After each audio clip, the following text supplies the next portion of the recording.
shameless romantic redhead. And I'm Danielle, the whodunit detective. And welcome to Main Character Syndrome. If you feel like you are the main character in your life, you are in the right place. We are in the second book of the Throne of Glass series. Danielle, it's been a fun ride. It's been a good ride. I have only ever read the first and second book because right when you invited me to join the podcast with you, I was kind of in this series, and then I jumped out of it to get into the books that we wanted to talk about. So now I have reread the first and second. I've read them now like at least 3 times. So I'm ready to move on to the rest of the book series. But Crown of Midnight, great book, and I've already now read Assassin's Blade, and we'll obviously have an episode coming up about that. But we'll talk great about series. that. Before we get into Crown of Midnight, first of all, we have to talk about our main character moments. Yeah. Okay, I'll go first. It's not like sigh. It's not like a fun main character moment because it's me being injured. I sprained my wrist like 2.5 weeks ago, and that sucks. I couldn't put any weight on my wrist, and I was like, oh, I'm so pitiful. And then I have now sprained my big toe. Or I have what's called turf toe. When Andrew told me that, my husband's a doctor, he's like, it sounds like you have turf toe. But my husband works on eyeballs, not feet. But still, I was like, you might be qualified still. You still went to medical school. Yeah. So he was like, I think you have turf toe. And I was like, the hell is that? That sounds weird. It's just like a super bad sprain to my big toe. And it sounds so pathetic, but it is so painful. Did you stub it on your bed frame? Yeah, I got up in the middle of the night and whacked it on the bed. Yeah. But then I also caught it on the edge, so it pulled my big toe to the side a little bit. Ouchie. So when people tell you oh, get over it, you just stubbed your toe, the pain will go away in a few minutes. It doesn't always go away. No. Let me tell you, the smallest things that you would think are not that painful are breaking a nail. I hate when people are like, oh, you broke a nail? Yeah, and it freaking hurts. And it's going to hurt for days to come. Exactly. Think of a paper cut, but think of that pain tenfold and then just throbbing for days. It's not fun. I don't recommend. No. I had to call in sick to work. And trust me, I will go to work. I'm so sorry, I shouldn't say this, but I will go to work sick. If I know I'm not contagious, most of the time when I say sick, I mean migraine, because I get migraines, but I will go to work with a migraine. But because I don't want to use that PTO. Right. Oh my gosh, the PTO is so sacred, though. I have to use my PTO for vacations, not for being sick. But I was in so much pain Monday, I actually had to call in sick. I was like, I can't walk. And I couldn't go buy crutches. I had my mother-in-law go buy me crutches. Yeah, so that's my main character moment. I am an injured woman. It's not fun, but poor thing. Yours is probably better. What? Our main characters get injured all the time. Yeah. They always go into battle and they're sword fighting, and we get down on a stubbed toe and a sprained wrist. I don't think we could do these. It's not a stubbed toe. A turf toe. A turf toe. Yeah. A really, really bad stubbed toe, sprained toe, turf toe. That's a new term of the day. Pathetic. You're not pathetic. We are not saying that. You're a main character. I should come up with a much better story. I got in a fight protecting my dog and got in a fight and kicked them right square in the face, broke my toe in half. No. But that sounds better. That sounds like a really good main character moment. That does. Okay, my main character moment, I recently talked with Lauren Roberts. I know, we had that episode air. Yes. And that's awesome. Girl, we kikied and ha-ha'd about Kai Azar for a good 30 minutes. It was so fun. She's such a girl's girl. You see her on social media and you're like, is she really like that? Yes, she is. Aww. She's so bubbly and friendly. She's one of my favorite interviews I've ever done. Yeah, she seems so sweet, and just a genuine person. I was so excited. And Kai Azar, yes, she loves poetry, and it shows. Aww. He is her outlet for poetry, as she said, and I love to see it, and I really hope. I haven't read the 3rd book yet. It already came out on the 8th, but I've been reading Throne of Glass, and I have been moving. That is my kind of other main character moment. I am moving to St. Louis. Oh, dun dun dun. Dun dun dun. Hey, no, that does not mean that the podcast is going to be done. No. We are still going to be doing it. We're still going to be making content. Alyssa will be buried with the podcast. Like, I'm just going to have to take this podcast equipment and throw it in her grave when she's dead. Yep. Which will be many, many years from now. Many, many years, because like Faye, we'll live for 300 plus Forever. years. It happens. This podcast. And you know what? Who says that this podcast has to die with you? It never will. We'll- It'll go on and on. We'll hand it down to our children. Main character syndrome Jr. I give you homework. On that note, we are going to be keeping this podcast alive, so do not worry Yeah. if you are at home. So Yeah. you'll still get all your book content. You'll still be able to follow us on social media. We're still going to be having a lot of fun, just a little bit differently. We're going to be doing it, a lot of it remote. I know we have a lot to get into in this episode and the coming episodes, but I want to tell you guys a story real fast. And that was when Alyssa told me that she was moving to St. Louis. And then she was like, but don't worry, we could still podcast. And I said, yeah, like, it's totally fine. We could Skype. Yes, she showed her age so bad in that moment. I was like, yes, I know what Skype is, but also Zoom. Yeah. Like, nobody Skypes anymore. Literally, I was like, oh, wow. Yeah, you're right. I haven't used Skype in a million years. And I think maybe it's because I saw a video. I think I even saw you who shared it was like the CEO of Skype. Oh, yeah. Pissed off and was like, what the hell? We were first. Yes. And now it's called, like, now you guys go in Zoom, but, like, Skyping was a verb. Yeah, Skype was there first. Yeah. So you are right. And so, But yeah, those are our main character moments. If you have a main character moment, let us know, Main Character Syndrome Pod, and we might talk about it on the podcast. and it's our favorite main character. And it is our favorite Mine, main character. Selena Sardathian. Yes, Selena Sardathian, aka, I don't know, we'll have Don't- to get into it. Don't. I saw on your notes here, and I was like, I'm going to correct that so she doesn't actually accidentally say this in chapter 2.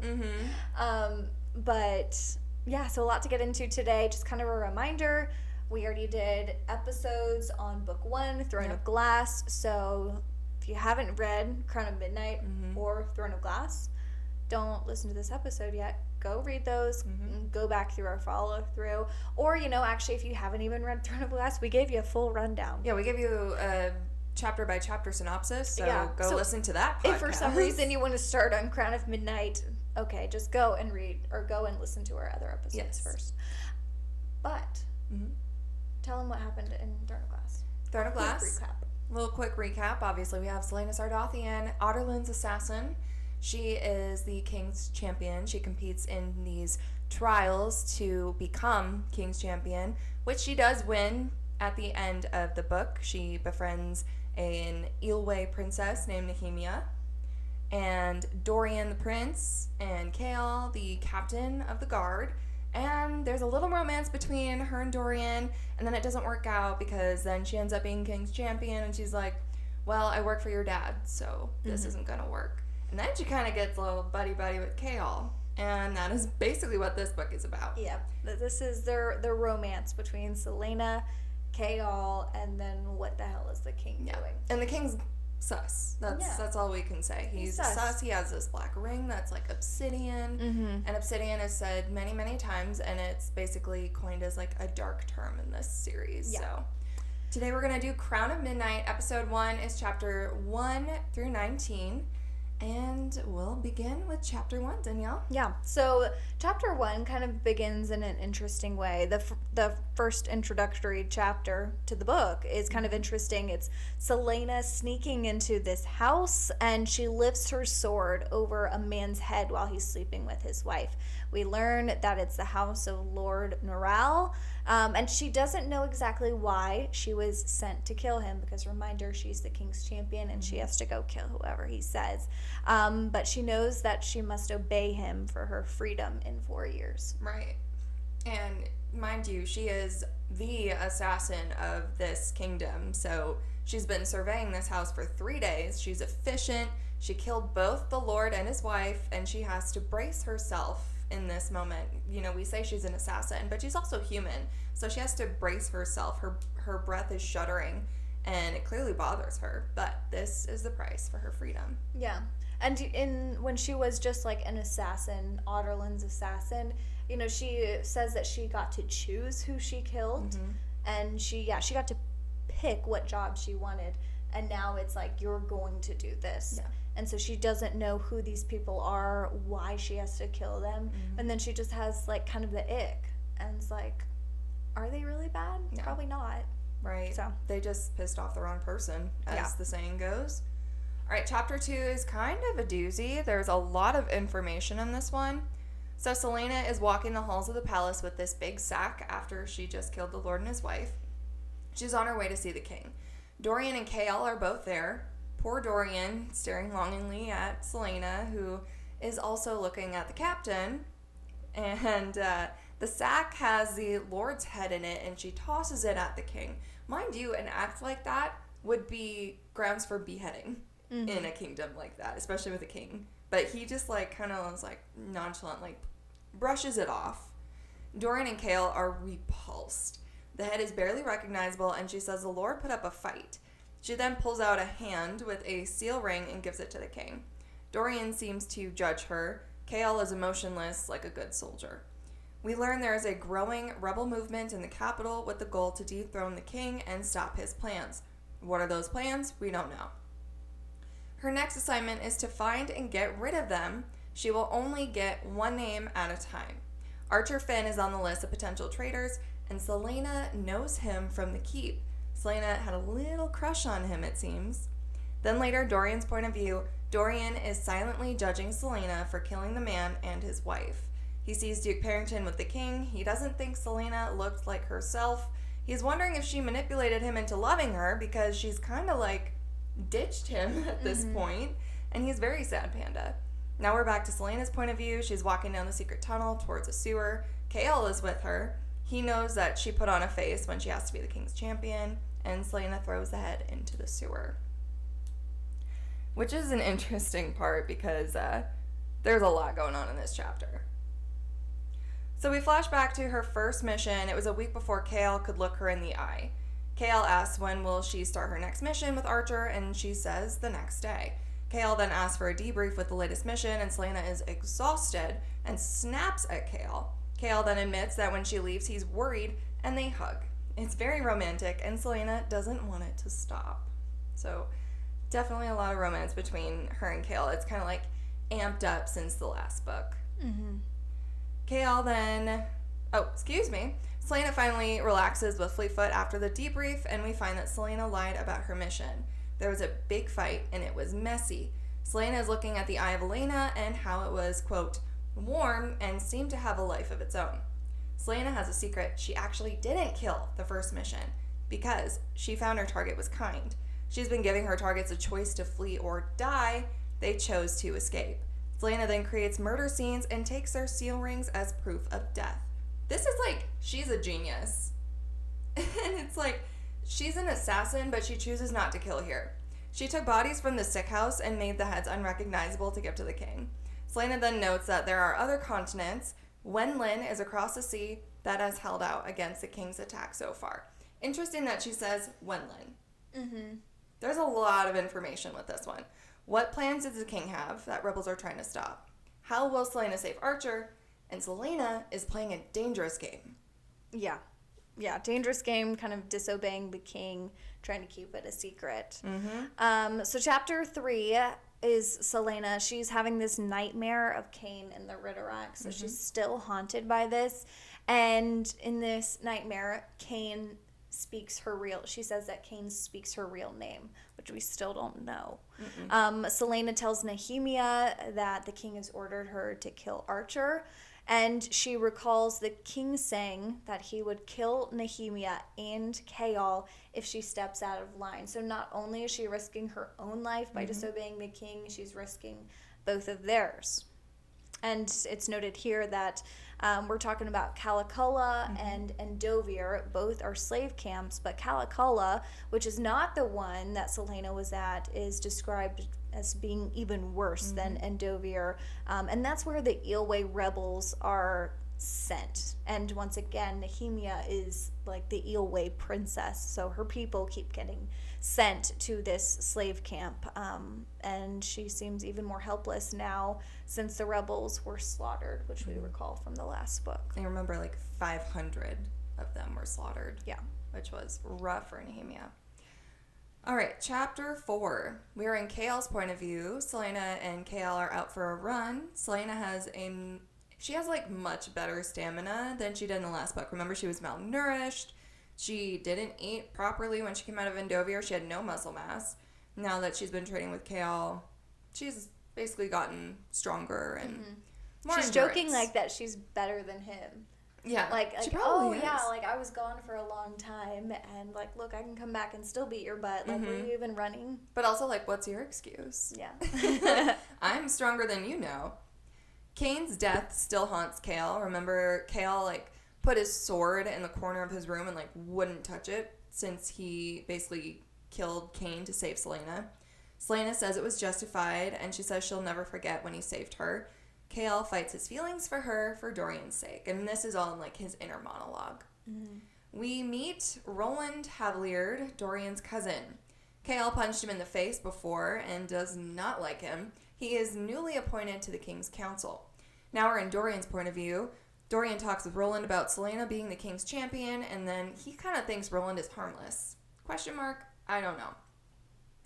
Celaena's point of view, she goes shopping and spends all her money on girly stuff, clothes, shoes, lots and lots of books. So many books that Philippa had to get her another bookcase, which, like, I can relate.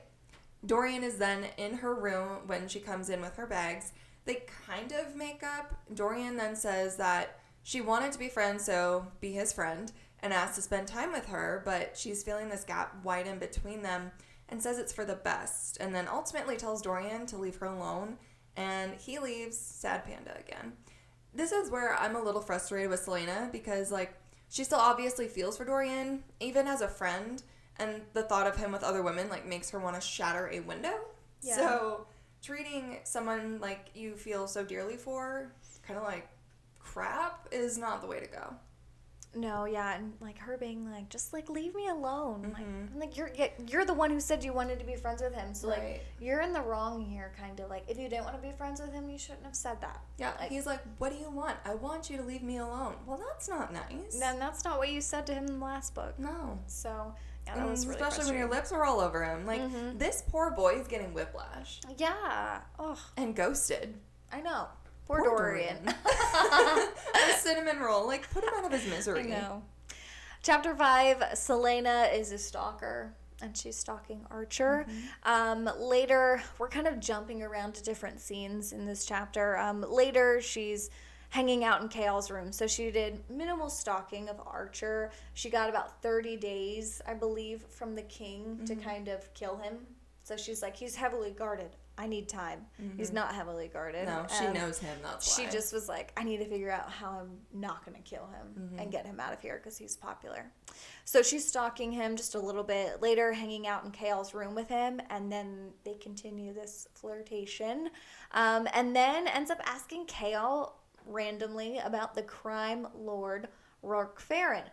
And then he's like, oh, he's dead. And his closest men are all dead too. And she's like, what? He's been dead for 9 months. And mind you, Celaena's been in Endovir for a year now. A little bit more than a year. Yep. So he died while she was in Endovir. Was killed by a man named Wesley.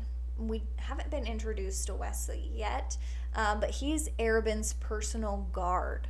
Arobyn then killed Wesley so there wouldn't be retaliation from the new crime lord that ascends. Nice guy. Yeah, like you kill your right-hand man, you're like your own personal guard. That's like, yeah, it's bad. And we learned that Wesley tried to warn Celaena to not seek retribution for Sam the night he was captured. And mind you, Sam was her lover. Yeah, her lover without ever loving, without ever hooking up with him necessarily. But so Wesley, the guard who does not like Celaena, think that was mentioned in there, but I know he doesn't like Selena. Mm-hmm. Who doesn't like Selena was like, don't do this. Don't go seek retribution. But she does, and that's when she was captured. The crime lord was responsible for Sam's death, and she sought revenge, and then it was a trap and she was captured. And it seems like Wesley then killed the Lord out of revenge for her and Sam, but I think very likely Selena. I think, and we learned that someone hired her and Sam to kill the crime lord. So that's how this happened. They were hired to kill the crime lord. It was a trap. Sam was caught and killed by Rourke Farren, and then it was a trap also set to get Selena. And then she Chaol tells her about Lillian and how Roland thought it would be funny to sleep with Lillian and hurt him. Who is Lillian? Lillian is the first woman that Chaol ever loved. So they're having like this intimate moment where like she's telling him about Sam, and then in return she's like, you hate Roland. Why do you hate Roland? Why have you punched him in the face? And he's like, well, I was in love with this woman named Lillian, and Roland slept with her just for fun, not because he liked her. Guys be doing that sometimes. Yeah. Then she turns to him and says that she must have been a fool for choosing Roland over him. And then she couldn't sleep, so she goes to the library, and as she's on her way there, she runs into someone or something in the hall wearing kind of a black cloak. And she just says it kind of feels off, and her necklace begins to glow, and she started to run away, describing the thing as kind of animal-like. This is where I was like, poor Sam. And I'm really nervous to read Assassin's Blade because obviously we know it's coming. This was a bonding moment for Selena and Chaol. I feel like they got really close in this scene, basically like trauma bonding. Yeah. And she finds herself thankful that his old flame is gone and out of the picture. So kind of the same thing where she's like thinking about Dorian makes her want to shatter a window. Well, she's glad that his old flame is out of Chaol's life so she can kind of sneak in. Yeah. Okay. Chapter 6. Selena is walking the tunnels and goes into the tomb. She then discovers this strange talking door knocker named Mort. He's kind of like the comedic relief in this book. He says he kept quiet until he thought Selena had seen enough weird stuff to believe his existence. Clearly not, because she's kind of freaking out. Mort being there is shocking because all magic is supposedly gone in this kingdom. Elena uses Mort to send Selena a message that it isn't over, and Cain and the Ritterak were only the beginning. Dun dun dun. There is much larger power poised to destroy the world. She needs to find out what the king's power is and stop him and his plans. Selena is not happy about this and snaps back, and Mort says she's being a coward and that Elena told him about her past and who she is. Selena did not appreciate that. She then realizes her game plan and that she needs to accidentally run into Archer. Hopefully he knows about the king's plans and she can help him fake his death. So Selena makes a plan to run into Archer while with Chaol, where Archer and a lot of like snooty people eat lunch. And he calls her Lena. So they run into Archer and Archer's like, Lena? A little nickname? Yeah, and Chaol is mad jealous. He's like, what? And then he feels relieved. He's like, oh, no big deal. Selena's going to kill him. I don't need to be jealous. Little does he know. And then they kind of have this exchange. They make plans. We learn that she actually hates being called Lena. She tells Chaol that later. And of course, while she's talking to Archer, Archer asks how she got out. And she said that she works for the king now. And she says that Arobynn probably knows that she's out. Yep. Chapter 8. Selena has to post guard at a state dinner for the king. She watches Dorian interact with his cousin, wondering if he likes him and wondering why he likes him, and she kind of thinks he's sketchy. Then she watches Chaol longingly, which then we find out from Dorian's point of view, he's seeing this. He sees Selena watching Chaol, but also sees Selena watching him as well, but it's not the same look she's giving him. and he gets really angry. The two then get in a fight, and he accuses her of using him to become the king's champion, which justified because everything that she's done kind of points in that direction. She just wanted to warm up to his cousin, or she just wanted to warn him about his cousin and that she doesn't think that he's up to any good. Then they leave on a bad note. Celaena then goes to see Kaltain, and Kaltain goes, Celaena. So chapter 9, Celaena visits Kaltain in the dungeon and asks her about Roland. Kaltain says that he can't be trusted, and in this chapter, it's actually pretty pitiful. So, like, we hate Kaltain from everything that she put Celaena through in the first book, but she's going through absolute hell in the dungeon here. And it's pitiful to see how scared she is of Celaena and just anything that happens to her in there. And then it comes to light that Parrington goes into the cell and takes advantage of her and does bad things to her. And she keeps saying that the crows keep flying past and her headaches are now worse than they have been before. And she says sometimes that she thinks that the Duke brought her here for another purpose, that they want to use her. Remember, they confirmed that when we got the king's point of view with Duke Parrington in the last book, that they said they can use Kaltain for their bidding. Yep. And then she says that she can't remember what happens when I wrote, quote unquote, they come down there. And she never expands on who they are. But my assumption, I'm literally just assuming right now, it's the king. Right. The king, Roland, and whoever is in on this dirty mess. That she can't remember what happens when they come down there. And then she says that something is coming and that she is to greet it. That's not terrifying at all. Yeah, really dark. So then we go a complete 180, still the same chapter. Celaena and Nehemia are hanging out in her room. And then we learn that Chaol took care of the guards in the dungeon. And by that, I mean Celaena told him about what they were allowing the Duke to do to Kaltain, and kind of turning a blind eye. And Chaol's like, F that, and then like has bloody knuckles. Then Nehemia starts bringing up the old courts, and she's talking about Terrasen and all of the honor that Terrasen had. She says that the court was loyal to its leader, and that's why the king targeted them first, because they were the strongest. And she says if Terrasen rose again, it could stand a chance against the king. And then she mentions that another territory, I guess, Wendelin, also follows, quote-unquote, the old ways before the king. And then we learn that Nehemia, she's been quite a nuisance in the council room, and that she's been annoying this councilman, Mollison, nagging him about the Calicola labor camps and what they're doing to her people there. Yep. Mind you, this is the second time we're hearing this territory, Wendelin.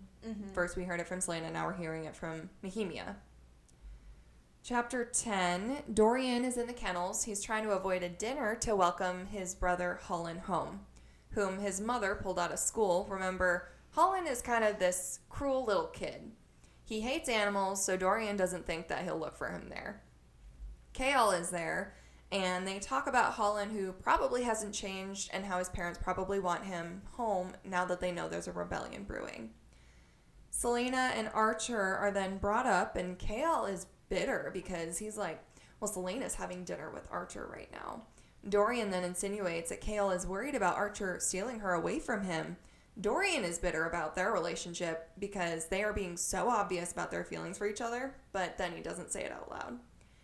Then we go to Celaena, and Celaena has her dinner with Archer, and she's flirting with him. She finds him very attractive. We find out Archer is a prostitute for a woman named Clarice, whom he owes a debt to. This is kind of a humanizing chapter for Archer because, you know, people back then probably had to do a lot of things to put food on the table and live. Then on the ride home, Archer asks Celaena if she'd like to spend the night with him, and she goes like, don't you want a night off? And then he says, it's different when it's his choice. And I was like, that's really sad. It was sad. I was like, oh, let me tell you, we're going to get to the end, but later on. Mm-hmm. But I really liked Archer. I liked Archer. We'll get to why I don't like him later. Selena then asks him if he hates his life, and he says sometimes, but he's waiting for the day to be free. And obviously, Selena can relate. Then she outright says she was sent by the king to kill him. End of chapter. End of chapter. Just like, was like, mic drop. It was like, I'm supposed to kill you. And he's like, ah.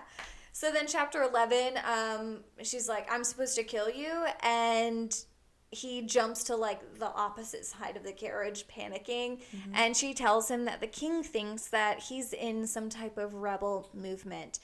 So he panics and he's like, I can feed you information about a group I know about. He's like, I'm not a rebel. I'm not in that movement. I'm not smart or brave enough to do anything like mm-hmm. that. I'm just a prostitute, you mm-hmm. know. And then he's like, here's some information. This rebel group I know of, they want to put Aelin Galathynius back on the throne from Terrasen. Aelin Galathynius is the missing princess mm-hmm. of Terrasen. Who's thought to be dead. Who's supposed to be dead mm-hmm. Because an assassin was sent to kill that royal family. Basically wiped out the whole family. Yeah. So she's supposed to be dead, but there's mm-hmm. rumors that she's not. And then she's like, this is all weird. But in her inner monologue, she's like, Aelin's dead. Yeah. She's like, I know. This girl is dead. Yeah. And then she says that, I'm not going to kill you, Archer. You have 4 weeks to get your affairs in order, but you have to feed her and Selena information to her about this group of rebels that he knows about. And he's like, okay, well, I can invite you to a ball that will be happening this week. And then that's that. Then afterwards, Selena is back at the castle. She goes to Chaol's room to give him the lowdown kind of on their meeting. She left out, obviously, the damning details that she's not going to kill him, actually. And then he tells her to be careful because he cares about her. So cute. Chapter 12, Selena attends a masquerade in a beautiful dress and talks with Archer, who then points out one of his clients, Davis. Says he's been different, paranoid, and lately just kind of like looking over his shoulder like someone's out to get him. He also thinks Davis and his lackeys want Aelin Galathynius as a puppet queen to raise an army.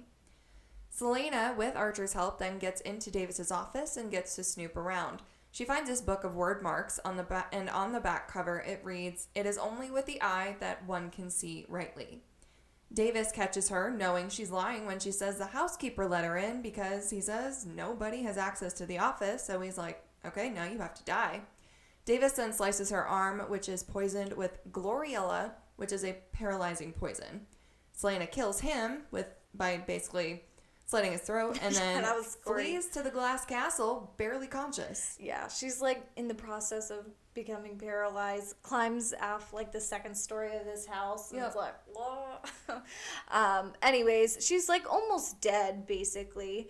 And runs into the castle. She runs to Chaol's room. She's like, I can kind of only trust one person right now. Who am I going to go to? She runs to Chaol, and he saves her, getting healers and an antidote to counteract the Gloriella. She wakes up to Chaol in her bedroom, waiting for her to regain consciousness.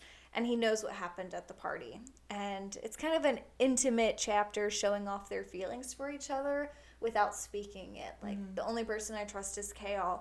Chaol going into, like, major defense mode. He's scared. He wants to save her life. And he's, like, telling these healers, like, don't tell anyone, like, what's happening. Like, people can't know about this. He goes into full protector mode. All right, chapter 14, Selena is back in the library, and she's wondering where that thing came from. Remember, there was, like, this thing in a black cloak that was, like, animal-like? And she's kind of scared. She then walks, like, farther than scholars dare to go, and then finds this back wall. Then we cut to Dorian's point of view. Dorian jerks awake in a cold sweat from a nightmare and finds his room freezing cold despite the windows being shut. He then thinks he sees this faint layer of frost where his body has been, which makes you think, what is going on? Then we jump back to Selena. Selena then finds another tapestry, and this one's a lot more darker, and it felt wrong than the tapestry with Elena and Terrasen. There's a secret door behind this one, so of course she ventures into this secret room full of bookshelves, scrolls, and castle records. Selena then notices pictures of Fae etched into the stairwell, knowing the king has no idea that this place exists. Down the stairs, she finds a single door made of iron, no handle. She then peeks into a crack under the door to find green, gold eyes staring back at her. Selena convinces herself it was a rat and moves on. Yeah. Because, yeah, that makes sense. Then we cut to a big dinner. Chapter 15 is Rena Goldsmith is performing at this big dinner to welcome Holland. It's like this big dinner to welcome him. And there's, the whole royal family there and a bunch of, important people at this dinner. And Selena is, of course, sitting with the guards, and they're all kind of, joking around. And Rena Goldsmith is obviously, a singer, performer. And Selena says that she has actually seen Rena perform before. And I wrote here that it's another kind of sign that she's more than who she portrays herself as. She's seen this, amazing, well-renowned singer perform before. And Selena is captivated by this emotional performance. She's emotional herself. And then Rena then says that she wants to dedicate a song specifically to the royal family. And it's an old poem about magic. A Fae woman with power that people feared. The king has a blank stare during this whole performance. This woman's brave enough to start talking about magic and Fae. Mind you, magic is forbidden and it's supposed to not exist. Yeah, and they killed a bunch of the Fae, the ones who weren't able to escape. Yep. So there's a knight in this poem that saw the Fae for who she truly was, and then they fell in love, and yeah. Dorian sees Selena and Chaol kind of sharing this intimate moment, and then he is oh, okay, I'm gonna let her go. The king and then his secret guards, so not Chaol, he has his own secret guards that people don't know about, have Rena and her other musician that was playing with her, we guess her lover, in the dungeons with her, all of them there and together, and he's like, I'm pissed that you spoke of magic in my home, how dare you? And we learn that Rena planned this. She wanted to get famous enough to be invited to perform for the king and sing songs about magic. And Rena says that the people who keep the old ways are still here and remember. And she dies, getting her head cut off, naming all of the people he killed in her life. So sad. Yeah. What a waste of talent. All right, chapter 16. Selena is with Nehemia, who is judging her for her role as a king's champion. Selena then tells her the secret that she hasn't killed anyone. Nehemia notices the tapestry, and Selena then shows her the tomb and Mort. Selena then sees this eye etched onto the wall as she walks up and stands on the stag, and it apparently is a trigger to be able to see this eye. And she brings up what she read in Davis's office, which is, it is only the eye that one can see rightly. Then she's like, oh my god, this was so obvious. Selena then blames Mort for lying to her, and he says he could never lie to her, emphasizing on her, and that she's not asking the right questions. This brought me back to Fourth Wing and Xaden and Violet and their impasse, because Xaden's like, you're not asking the right questions. Obviously, you don't want the answers. I hate this. How am I supposed to know the questions to ask? Yeah. So then Selena then asks Nehemia about it, and then Nehemia is brushes it off as if it's nothing. She's like, oh, they have these riddles and they try to mess people up all the time. Selena is then called to be on guard duty for a ball that night. Then chapter 17, so Selena's the guard at the ball. This ball's being thrown once again for Holland. He's obviously a mama's boy. And Holland is the younger, crueler brother, that is brother to Dorian. And Selena has major FOMO, and she abandons her post being a guard and sneaks off to kind of dance in the shadows. If you guys can't see, Shotzi just Yeah. crawled up on Danielle's My dog lap. is just I'm going to be a part of this now. And then Chaol catches her. So, the head guard catches her abandoning her post and then asks Selena to dance. Dorian then kind of is walking out of like the main hall area and he sees them dancing together, and Nehemia walks up to him and says not to cause trouble for Chaol and Selena, and says that her and Dorian have responsibilities that no one else would understand, meaning Chaol and Selena. Well, and then Dorian's like, I have decided to let her go. Have you, though? Yeah. So then Nehemia asks Dorian about Roland telling her that they're expanding, actually, Calicola, the slave camp, and that they want her to tell her father that she supports this agenda, which obviously she doesn't. She refuses, and she wants Dorian to stop it. And he's like, what do you mean? I can't stop it. And then she tells him that she has more power than he realizes. And she taps his heart, making marks, and says that when it is awakened, to not be afraid. And she's talking about Dorian, obviously. Chapter 18, Selena meets Archer.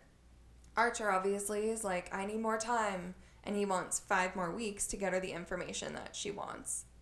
Archer says to ask Dorian and Chaol, insinuating that Selena doesn't trust them because she doesn't want them to know that she doesn't kill her targets. Selena gives Archer 6 days to get what she needs. Later on, Dorian is in the meeting about Calicola and the slaves. It's proposed to bring in more slaves so that they can dig for more iron deposits. Why do they need this? This is where I was like, okay, this is somehow connected to the king's plans. Dorian then says the slaves need shelter, and then he's outraged when the response is, slaves can sleep in the mines. Dorian stands up to his father once again and votes no. Dorian then storms out of the room, and then here's the interesting thing. He punches the glass wall of the castle so hard it cracks. He is unharmed. He should not be able to do this. He should have broken his hand, or worse, like just mangled up broken bones. But he doesn't. He is unharmed. He then mentions magic shouldn't be possible, and then is physically ill just thinking about this. So this is an interesting chapter, because it's like, okay, what is Dorian going through here? Then we go to Selena's point of view. She's on the couch curled up next to Chaol talking about treats. He then goes to get her some, and then he falls asleep next to her. Really, really cute scene. Selena then realizes that they'll never be a normal boy and girl, but she realizes she wants that kind of life with him. Then chapter 19, Chaol is having this internal dialogue and says that his loyalties lie with the king and Dorian, and if they don't, then why did he give up his original title to fair. The kingdom that he's from? And then the king tells him the princess needs to be watched, that her influence is being felt in the hall. And he also says that he's received an anonymous tip that her life may be in danger. The king tells him not to tell anyone, not even the princess, not Selena.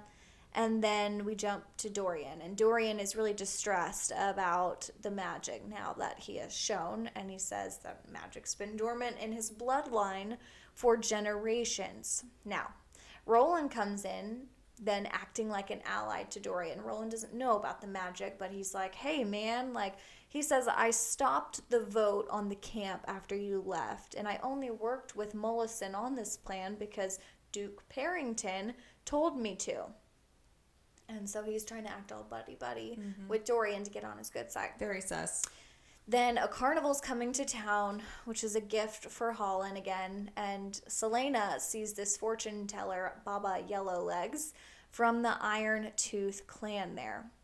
Now, we learn that the Kraken Queen and all of her people were killed by this Iron Tooth clan.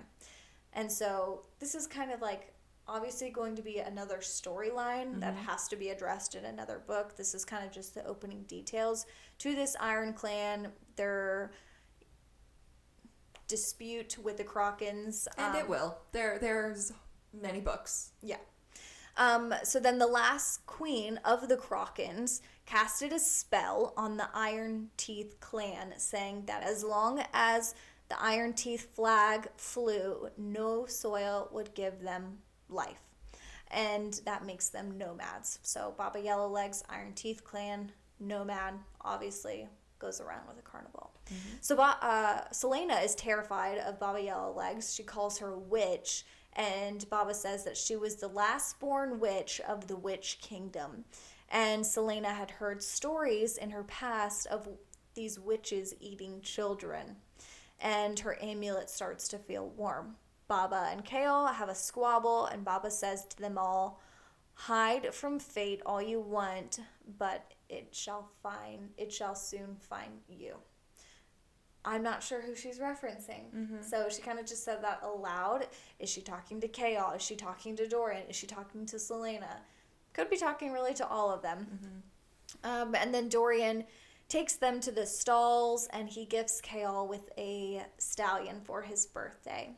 And it's some special rare type of stallion. And Selena just casually says, "Oh yeah, I had a stallion like this before." And they're like, "What? How could you afford a stallion like this? Like, it's a fortune." She was like, "Oh, I stole it." And classic. And that's in Assassin's Blade, and it's pretty funny. Selena says that she has plans with Chaol for his birthday, and so it's just her and Chaol, and Dorian can't join. And that is the end of our episode. That is chapters 1 through 19. If you guys have any thoughts, feelings, emotions, please let us know on social media, Main Character Syndrome Pod. For now, to the readers who listen, see you later. Bye, everyone.